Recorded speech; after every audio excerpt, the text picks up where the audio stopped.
চলো তোমাদের সাথে কিছু কথা শেয়ার করি। এই ছোট্ট ছোট্ট পিঙ্ক পিঙ্ক জুতোগুলো দেখতে পাচ্ছ, আমার পিঙ্ক কালার যদিও একদমই পছন্দ নয়, কিন্তু এই পিঙ্ক কালারের উল ছিল আমার ঘরে, আমার কাছে উল ছিল। তো ছেলে যখন পেটে ছিল আমার প্রেগনেন্সির টাইমে আমি এইগুলো বানিয়েছিলাম। তো জানতাম না মেয়ে হবে কি ছেলে হবে, সেটা পরের কথা।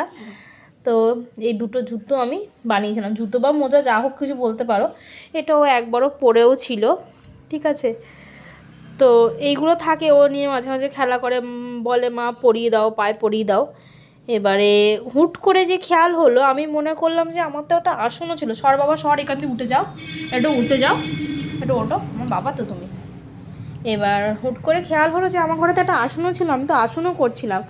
তখন তো মানে খুব একটা ভারী কাজ বাজ না বা কিছু না, মায়ের কাছে কতদিন থেকেছিলাম। তো এগুলো আর ওকে যা বলতাম আমি তাই এনে দিত, খাবার দাবার থেকে শুরু করে যা কিছু। তো এরকম উল আমার ঘরে প্রচুর আছে, এখনও পর্যন্ত এখনও প্রচুর আছে উল, সেই এক ব্যাগ ভর্তি এই উল। এইগুলো একটু মোটা উলে করা, কিন্তু তারপরে এই ডবল করে করে এই উল যা ছিল তাই করেছিলাম। তো এবার ইঁদুরের কাণ্ড দেখো, সরো না বাবা, এ দেখো কি করেছে, এই জায়গাটা কি করি বলো তো।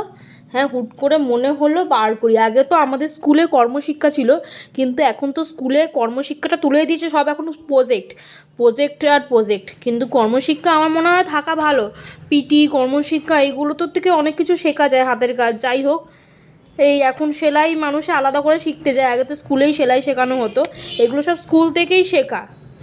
তো কী বিচ্ছিরি যে করেছে, এবার যে কী করি। আর শুন তো, ভাবছি পুরো ভলাট করবো, এখন তো কেউ আসনে বসে না, কিন্তু তাও অনেক দিনের এটা ইচ্ছা হলো একটু ভরাট করার।